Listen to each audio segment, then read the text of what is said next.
Assalamualaikum warahmatullahi wabarakatuh. Waalaikumsalam warahmatullahi wabarakatuh. A'udzu billahi minasyaitonir rajim. Bismillahirrahmanirrahim. Alhamdulillahilladzi wa'ada alladzina amanu minhu wa amilus solihati maghfiratan wa ajran azima. Asyhadu an la ilaha illallah wahdahu la syarikalah wa asyhadu anna Muhammadan abduhu wa rasuluh. Allahumma shalli ala nabiyina Muhammadin wa ala alihi wa sallim. Amma ba'du. Saudara-saudara yang saya hormati, yang malam ini mengikuti acara takziah sehubungan dengan saudara kita,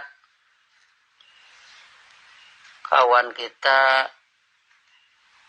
Ai Saadah, sekarang sudah almarhumah, sudah meninggal beberapa hari yang lalu. Kemudian pada malam ini kita akan mengadakan takziah, tentunya dalam rangka mendoakan almarhumah mudah-mudahan mendapat maghfirah Allah dan mudah-mudahan meninggal husnul khotimah. Itu doa kita. Kemudian kita juga berdoa kepada yang masih hidup, waghfir lana walaha kepada yang meninggal, lanaknya kepada kita yang masih hidup, supaya mendapat maghfirah. Maghfirah sudah kita ambil kamusnya, dilihat di Munawir ya, gofaro yang berarti aslaha, itulah yang kita ambil. Karena itu mudah menjelaskannya berkaitan dengan kehidupan hasanah di dunia ini, yang tentunya menjadi syarat untuk hasanah fil akhirah. Jadi artinya kehidupan hasanah itu tidak lepas dari islah di berbagai bidang, islah di berbagai kesempatan. Islah dari mulai menanggapi ilmu sampai dengan menjelma hasanah di dunia. Kan pada surat Fatah ada liyaghfira lakallahu inna fatahna laka fatham mubina liyaghfira lakallahu ma taqaddama min dzanbika wa ma ta'akhkhara. Jadi hatta sudah tegak hasanah di dunia, islah tetap berjalan selama hidup sampai dengan yang bersangkutan meninggal dunia. Setelah meninggal dunia ada juga islah dalam doa sholat mayat. Cuman karena alamnya bukan alam kita, jadi kita tidak bisa mendetek hari ini seperti apa islah di sana. Yang kita persoalkan bagaimana islah di dunia ini, karena kita masih hidup, masih di ruang liyabluwakum ayyukum ahsanu amalan. Kita yang masih hidup masih di ruang liyabluwakum, guna dia Allah menguji kalian ayyukum ahsanu amalan, siapa di antara kalian yang berlaku ihsan dalam laku perbuatan. Itu, jadi kita yang masih hidup masih diuji. Maka dari itu kita mendoakan kepada yang hidup kita, kepada kita yang masih hidup, waghfir lana, ya Allah islahlah kami. Dengan demikian berarti kita mendoakan almarhumah dan mendoakan keluarga pada khususnya, karena keluarga lah yang paling dekat karena musibah. Tapi walaupun begitu, karena ini juga teman kita dan saudara kita, berarti kita semua ya, kita semua mudah-mudahan dilimpahi sabar dari peristiwa ini, dalam arti tabah dan teguh. Tabah itu menghadapi godaan, teguh dengan pendirian, teguh di garis sami'na wa ata'na, tabah terhadap mereka yang mengganggu perjalanan sami'na wa ata'na. Dengan demikian maka kita ambil ayat Quran, kita eksplor ayat Quran untuk bahan ta'ziyah. Aziyah yang za'azaan itu artinya sabar alamanabahu atas apa yang menimpa. Kemudian pindah wazan, pindah pola, azzayu azzi ta'ziyatan sama dengan asbaro alamanabahu, upaya membuat sabar atas apa yang menimpanya. Atau takziyatan bisa diartikan juga arti kamusnya tasliyatan, pakai sin ya, bukan pakai sod. Tasliyatan yang berarti hiburan. Jadi berarti takziyah juga bisa diartikan hiburan. Tapi tentunya di sini bukan hiburan pakai rebana ya. Bukan hiburan joget, tapi hiburan eksplorasi ayat Quran. Supaya terhibur dengan ayat Quran. Terhibur sekalian terbimbing. Tidak hanya hiburan yang ujungnya kelewat batas. Ujungnya jadi masalah. Tapi kalau hiburan dengan ayat Quran itu tidak akan jadi masalah. Makin lama makin banyak, makin lama makin bisa sholat. Kita melakukan sholat dengan ayat yang sudah dimengerti. Yang logikanya tidak jauh-jauh. Kita ambil uswatun hasanah Nabi Muhammad. Laqad kana lakum fi Rasulillah uswatun hasanah. Beliau kalau sholat baca Quran, dan beliau pasti memahami apa yang dibaca. Ini nanti ditiru oleh Abu Bakar, sebab Abu Bakar pun hidup menurut uswatun hasanah dari Rasulullah. Maka Abu Bakar pun, kalaupun Nabi Muhammad jadi imam, Abu Bakar bisa menangkap. Demikian sahabat yang lain, Umar, Utsman, Ali, dan sebagainya, tidak usah kita sebut satu persatu. Nah, jadi tetap mereka itu seperti itu. Jadi untuk contoh kita jangan terlalu banyak contoh yang ujung-ujungnya jadi kesasar nanti. Oh kalau begitu susah sekali, ya jangan bicara susah terus ya. Kita kerjakan, kita isi ruang. Perintah Nabi yasiru wala tu'asiru, bikin mudah oleh kalian, jangan kalian bikin sulit. Dan ini sudah kita buktikan di lapangan. Untuk berlatih dengan bahasa Quran itu caranya ambil potongan. Karena kalau terlalu panjang kan susah. Potongan kalimat dari Al-Quran kemudian dirubah-rubah.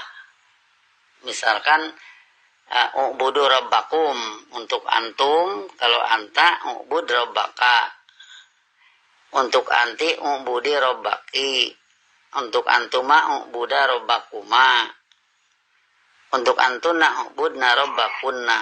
Nah ini sudah kita terap di lapangan, ternyata anak-anak pun bisa. Jadi disinilah artinya kita menempuh teknik seperti ini, karena itu sudah terbukti di lapangan. Kalau urusan anak-anak sebenarnya ada yang perlu kita perhatikan ya. Ini data ya. Kalau mereka dikatakan golden age, usia emas, dalam kecerdasan mereka itu anak kecil masuknya golden age, usia emas. Datanya kalau kita beli HP zaman sekarang, kita beli HP, orang tua beli HP, yang pandai malah anak kita. Kita masih gaptek. Nah, jadi di sini kelihatan sekali golden age. Maka sayang kalau kecerdasan ini tidak dipakai untuk bahan eksplorasi ayat. Maka dari itu kita fokuskan secara besar-besaran pada eksplorasi ayat dengan berbagai latihan, kemudian diharapkan soal-soal seperti itu dikembangkan oleh masing-masing, sehingga nanti uruslah anak-anak sebagai masa depan bangsa, masa depan manusia, cerdaskan mereka. Kalau kira-kira tidak bisa membuat bahan, itu aja pakai dulu. Kalau ada yang bisa lebih baik, silahkan. Syukur akan lebih baik, lebih cepat nanti menanggapi ayat. Semua tentu harus mengarah ke arah hasanah fid dunya, sebagai jembatan ke arah hasanah fil akhirah. Kemudian dalam hal ini kita ambil sekarang surat Quraisy ya. Surat Quraisy, kalau kita berbicara tentang rasa sayang itu kan tempo hari kita bicara surat Maryam 96 ya. Innalladzina amanu wa amilus solihati sayaj'alul lahumur rahmanu wuddan. Sesungguhnya mereka yang beriman dan berbuat tepat, berpandangan bersikap hidup dengan ajaran Allah dan Rasul, yaitu yang berlaku tepat menurut yang demikian, saya ja'alul lahumur rahmanu wuddan. Ar-Rahman dengan penuh ajaran manusia Rasulnya akan membuat bagi mereka rasa sayang. Jadi rasa sayang itu bikinan Ar-Rahman. Dengan demikian kalau itu bikinan Ar-Rahman berarti ya ayat Quran kan. Sebab Ar-Rahman alamal Quran. Jadi berarti kalau Ar-Rahman membuat rasa sayang, ayat Quran lah yang akan menelurkan rasa sayang. Misal kita ambil di sini surat Quraisy, seperti kita katakan dalam surat Quraisy Allah mengapresiasi upaya Quraisy dalam penanganan kebutuhan ekonomi. Ya, makanya disebut li'ila fi Quraisyin dengan adanya perjanjian Quraisy. Ilafihim perjanjian mereka rihlata syita'i pada perjalanan di musim dingin wasoib dan musim panas. Jadi untuk problem keamanan perjalanan musim dingin dan musim panas mereka membuat satu perjanjian. Tentunya berhadapan dengan bahaya perjalanan ya. Kalau di laut ada istilah perompak, maka di darat juga ada perampok gurun pasir. Nah, jadi mereka mengadakan perjanjian. Tetapi ada fal ya'budu rabba hadzal bait. Jadi berarti ini semacam kalimat syarat yang jawabannya oleh ayat selanjutnya, fal ya'budu, maka hendaknya mereka. Yang budu di sini, yang buduna adalah liyak budu. Dari liyak budu ada fa, jadi lamnya jadi sukun, fal yak budu, maka hendaknya mereka hidup mengabdi robba hadzal bait menurut ajaran atau menurut kebijakan pemilik Baitullah ini. Sama dengan fal yak budu waha. Ya, kenapa misalkan ini ke fal yak budu robba hadzal bait? Karena setahu kita mungkin ada kaitan ya bahwa Quraisy itu adalah satu kelompok manusia yang telah diberi kehormatan menjaga Baitullah, menjaga Ka'bah. Jadi lebih relevan kalau Quraisy ini diperintahkan fal ya'budu rabba hadzal bait, maka hendaknya mereka hidup mengabdi menurut ajaran atau kebijakan pemilik Baitullah ini. Alladzi at'amahum min ju', yang memberi makan mereka lepas dari kelaparan, wa amanahum min haub, serta mengamankan mereka lepas dari rasa takut. Di sini amanahum bukan amanah yang berarti berpanah bersikap hidup ya. Amanah di sini amanah langsung ke objek. Kalau berpanah bersikap hidup amanahnya pakai bi. Kalau ini kan amanahum, tidak amanabihim. Jadi mengamankan kalau ini. Jadi Allah punya sistem pembagian rezeki dan Allah punya sistem pengamanan. Dengan demikian maka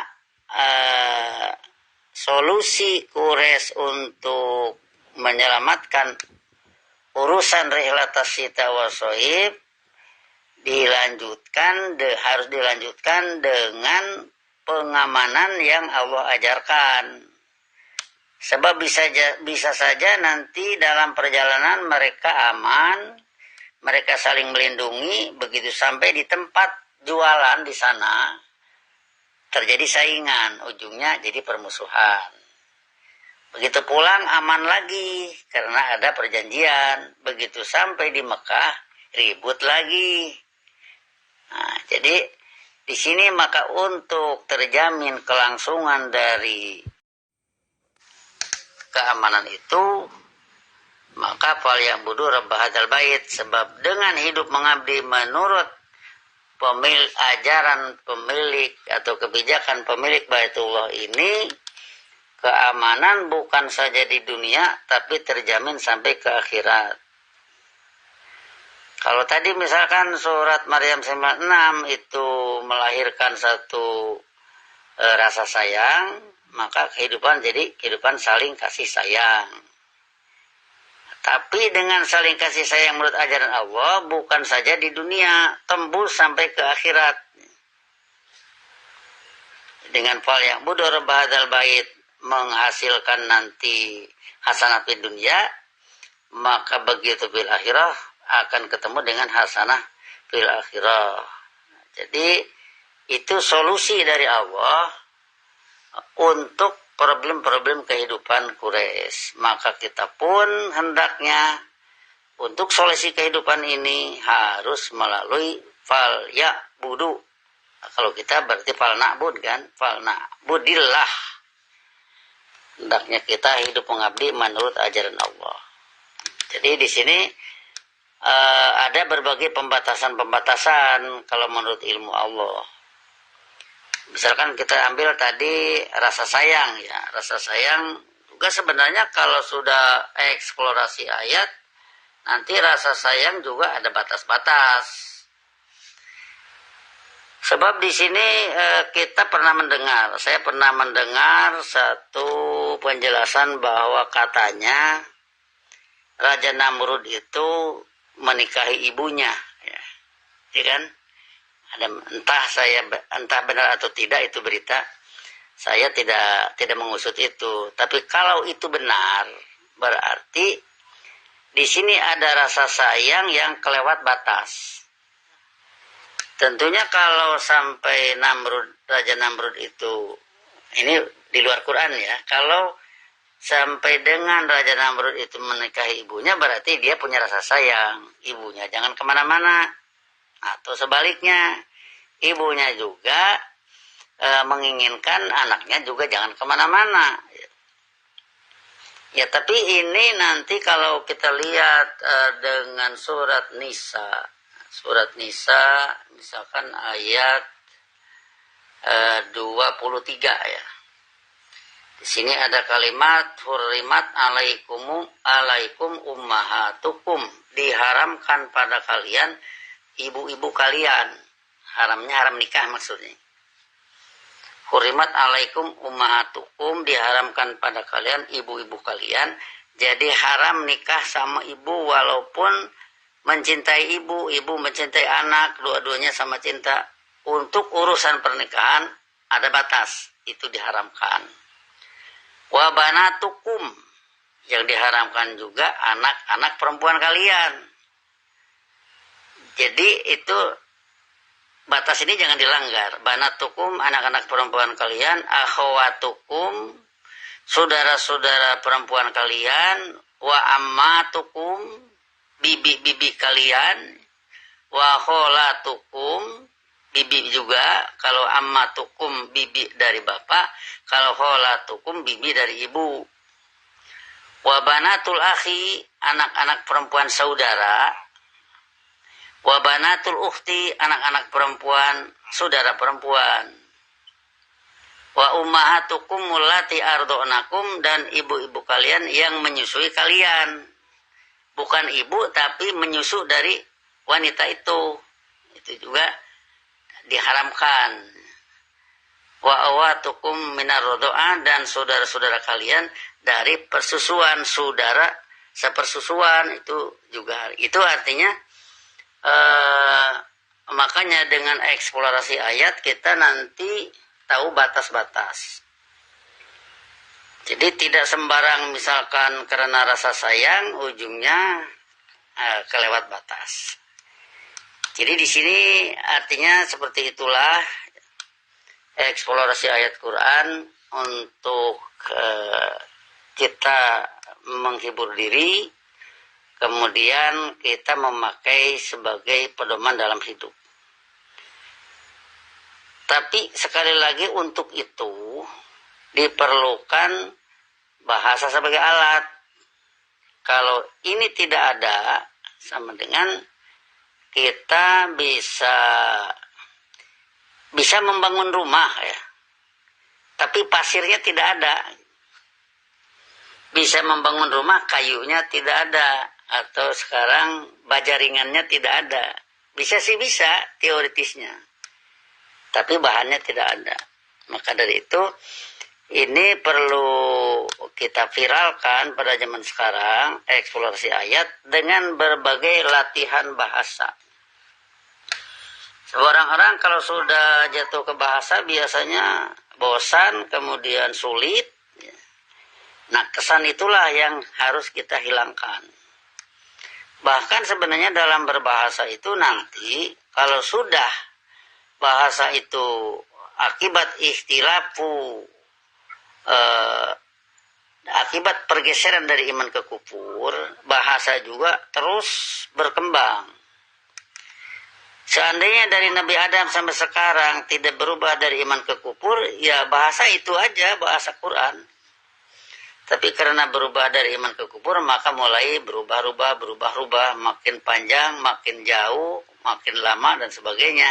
Ujungnya jadilah bisa jadi ratusan atau ribuan bahasa di dunia ini.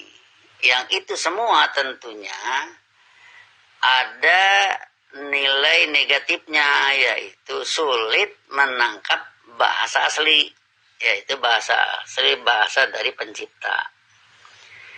Maka untuk itu kita bekerja sama bagaimana menangani kesulitan ini dengan jalan eksplorasi ayat dan berbagai latihan bahasanya. Untuk perubahan zaman sekarang tentu saja kita juga mendapatkan berbagai perubahan-perubahan, seperti misalkan kalau kenapa itu bahasa Qurannya 5, itu pada ayat Quran. 5 itu di mana-mana banyak, artinya kenapa. Tapi sekarang di sana digunakan limada. Kenapa itu limada pakainya. Nah, itu jadi di sini kita satu segi memurnikan bahasa asli, di segi lain juga kita harus paham juga bahasa yang berlaku sekarang di sana. Itu masalah. Jadi di sini yang saya maksud, kita fokuskan dulu pada bahasa asli Quran, tetapi tidak juga menutup kemungkinan untuk mempelajari bahasa lain, karena diperlukan untuk mengkomunikasikan wa ma arsalnaka illa kafatan linnas. Tidaklah kami mengutus Anda kecuali bagi manusia secara keseluruhan. Kita tidak usah ngomel zaman sekarang kebagian di ujung zaman yang bahasanya ribuan gitu. Ya, tidak usah ngomel lah, kerjain saja sedikit demi sedikit. Dan kita berpegang pada fattaqullaha mastata'tum. Bertakwalah. Berbuat patuhlah secara ilmiah mastata'tum, apa yang kalian bisa. Apa yang bisa itu lakukan. Yang tidak bisa, ya maaf saja, namanya juga tidak bisa. Tentu tidak akan bisa melakukan. Jadi disinilah kita bergelut pada zaman sekarang. Jangan sampai jatuh kepada amilatun nasibah tasla narun hamiyah. Berbuat capek, ujungnya memasuki kehidupan nar. Itu yang kita hindari. Atau baru kita mempelajari masalul ladzina kafaru bi rabbihim a'maluhum karomadin istaddat ya, bihirrih fi yaumin asib. Jadi mereka yang bersikap negatif itu laku perbuatan mereka bagaikan kegiatan mengumpulkan abu, yang abu itu ditiup oleh angin kencang di hari yang bertopan. Ujungnya tidak ada hasil. Sudah hidup capek, hasilnya kehidupan nar. Nah, jadi disinilah maka sebenarnya Allah ingin mengangkat manusia, walau syi'na la rafa'nahu biha. Seandainya kami berkehendak, niscaya kami mengangkat martabat hidupnya atas kehendak mereka. Atas kehendak mereka dengan iman hak, kami mengangkat martabat hidup. Nah, dari sini kita angkat kata-kata mengangkat ini menjadi rofa'a. Kita viralkan di kalangan pendidikan anak. Nah, tentu di sini harus hafal rofa'a, yarfa'u, rof'an. Nah, artinya mutlak ya untuk bahasa Quran itu kata kerja 1, kata kerja 2 dan masdar. 1, 2 masdar. Itu tidak boleh ditawar ya. Harus hafal rofa'a yarfa'u rof'an. Jangan jadi nanti rofa'a yarfu'u. Itu nanti jadi urfu kesananya. Urfu la tarfu. Tapi kalau rofa'a yarfa'u menjadi irfa la tarfa. Jadi 1, 2 masdar, 1, 2 masdar. Seperti halnya dalam bahasa Inggris yang kita pakai 1, 2, 3, 4 itu harus hafal. Misalkan dari kata drink, drinking, drank dengan drang. 4 itu dalam bahasa Inggris. Kenapa pakai 4? Sebab 4-4-nya itu digunakan. Sehingga dalam hal ini kita sanggup beda dengan sekolah. Di sekolah itu 3. Jadi di sana hanya ada drink, drank dengan drang. Kita 4 di bawah drinkingnya. Kenapa 4? Karena itu digunakan. Maka dari itu kita peganglah 4 ini. Itu saya gunakan sejak mulai mengajar. Sudah mulai beda dengan sekolah ya. Dan ternyata ini memudahkan untuk bisa paham. Artinya kita bikinlah paradigma ya, pola ya. Misalkan kalau untuk bahasa Inggris kita bikin 8. Biasa, sedang, lampau, telah dan berarti selesai. Kemudian itu 4 kan. 4-4-nya menggunakan 1, 2, 3, 4. Kemudian setelah itu 5, 6, 7, 8 akan harus boleh dapat menggunakan kata kerja nomor 1. Jadi di sini nanti memudahkan untuk itu dikuasai dalam urusan bahasa Inggris. Untuk bahasa Quran, jangan nanti menghafal itu 1, misalkan hafal rofa'a saja, yarfa'u tidak. Nanti bisa salah, bisa yarfu'u nanti. Nah, jadi dihafalkan 3. Kemudian nanti kalau 3 huruf tambahan, sebenarnya 3 huruf tambahan itu polanya menentu. Ya. Ahroja pasti yuhriju. Kalau adroka pasti yudriku. Ahsana pasti yuhsinu. Jadi itu sebenarnya kalau 3 huruf tambahan itu lebih mudah banding 3 huruf pokok. Justru 3 huruf pokok sebenarnya yang susah. Harus hafal istilah pesantrennya sima'iyun. Sima'iyun itu dari sami'a. Sami'a mendengar. Jadi itu tergantung pada pendengaran. Artinya tergantung yang bersangkutan mendengar atau tidak. Sebab bahasa itu ucapan. Jadi, mendengar atau tidak. Tapi pendengaran ini kalau dalam kamus sudah menjadi tulisan. Raf'a yarfa'u raf'an, dhahaba yadhabu dhahaban. Kalau horoja tidak yahroju, yahruju, hurujan. Kalau jalasa ya jelisu, julusan. Rokoda yarkudu, rukudan. Nah itu harus hafal 3 sampai dengan masdar.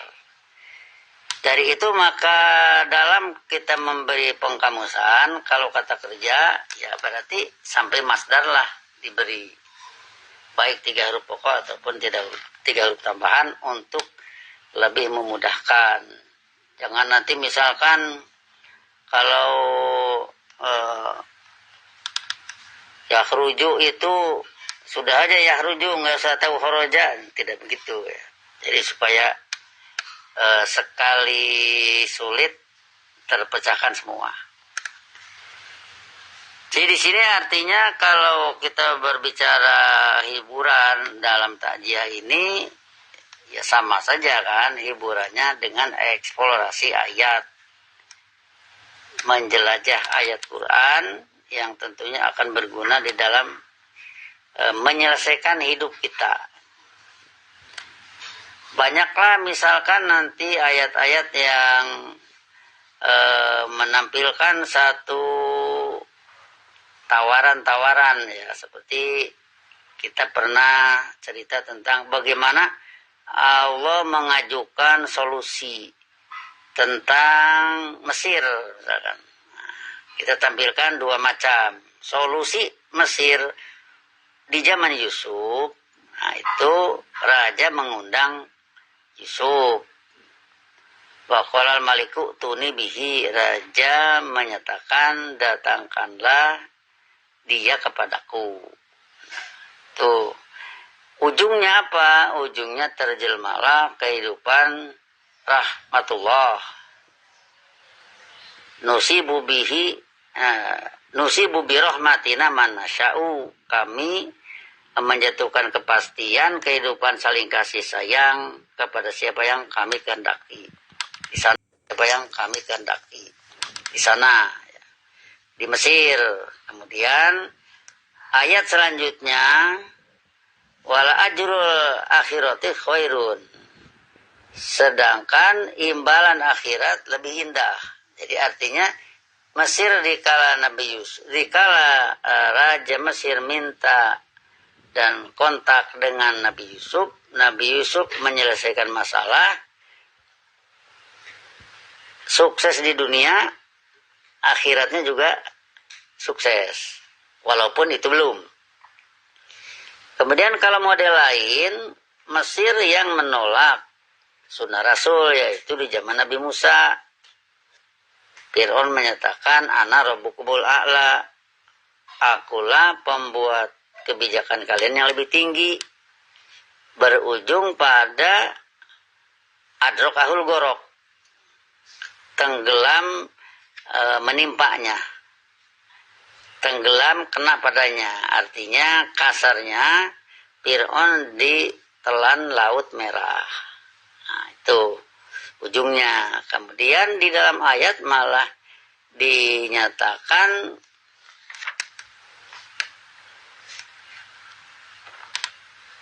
di akhirat lebih. Jadi ketika Fir'aun menyatakan ana rabbukumul a'la, maka Allah menyatakan fa khadahullahu naqalal akhirah wal ula. Maka Allah menghukum dia di akhirat dan di dunia.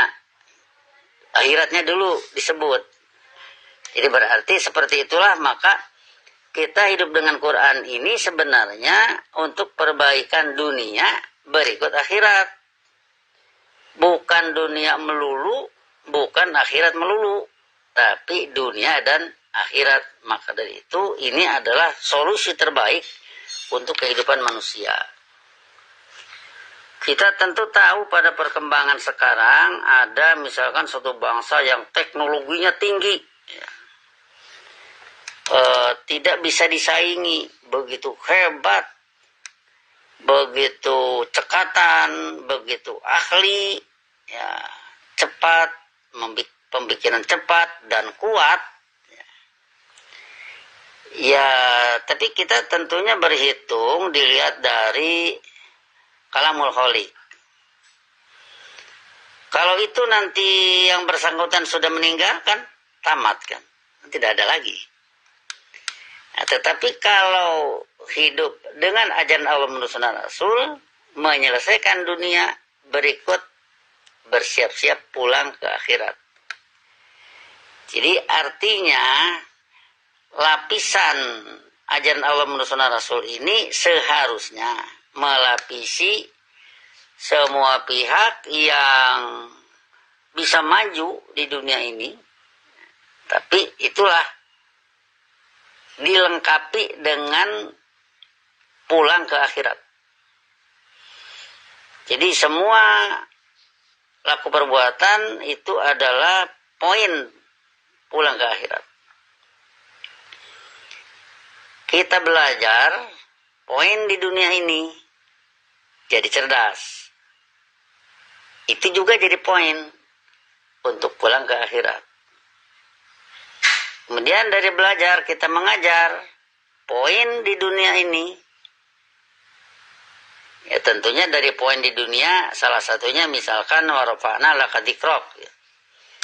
Dzikrok itu dikrun di sini bukan dikrun kesadaran, dikrun di sini kamusnya situn. Reputasi, nama baik. Ya tentu nama baik ini naik nanti. Ya walaupun kadang-kadang nama baik juga dikacaukan orang, biarin aja.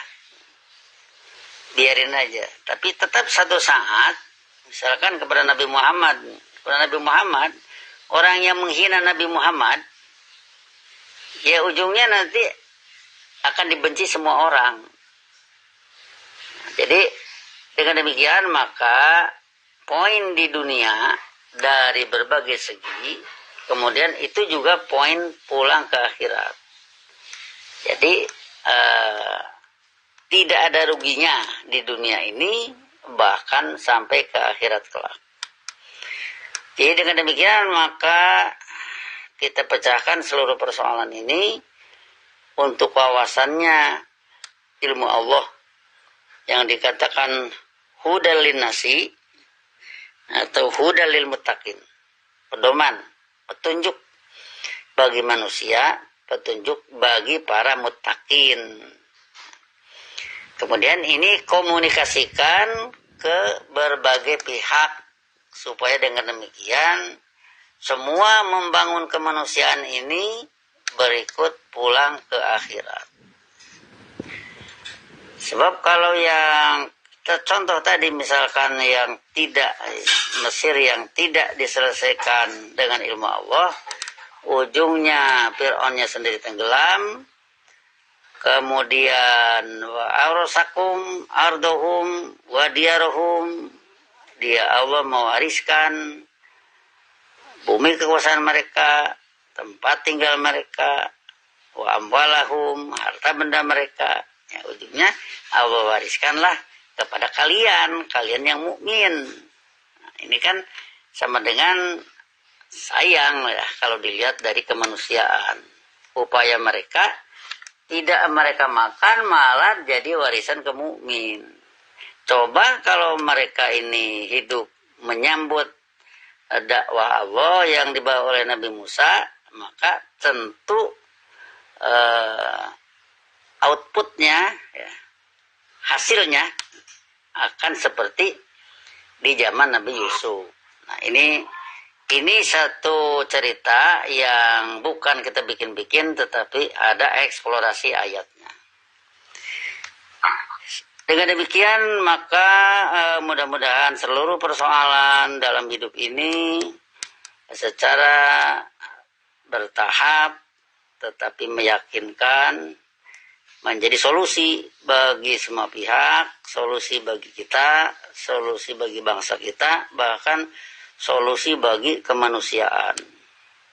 Sebab bagaimanapun pada masa sekarang kita melihat kan berbagai misalkan peperangan sana sini, tidak usah saya katakan, percekcokan, kemudian martabat orang karena pelanggarannya juga jadi jelek di mana-mana. Ya seperti itu risiko ya, risiko dari kepastian Allah. Maka supaya ini tidak terkatung-katung, marilah secara pelan-pelan tapi yakin berjalan sekemampuan kita melakukan koreksi melalui eksplorasi ayat Quran. Berbagai kesulitan-kesulitan kita pecahkan bersama, apalagi pada masa sekarang.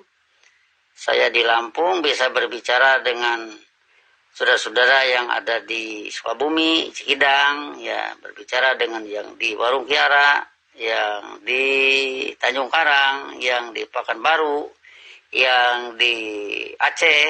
Ya, jadi ini sebenarnya kita harus syukur dengan adanya kemudahan ini bisa mempercepat kita dalam mengeksplorasi ayat. Saya kira ini saja yang dapat saya sampaikan. Mudah-mudahan ini semua menjadi bahan ke arah kita selalu menghibur diri, selalu membuat diri kita menjadi sabar dengan ilmu Allah.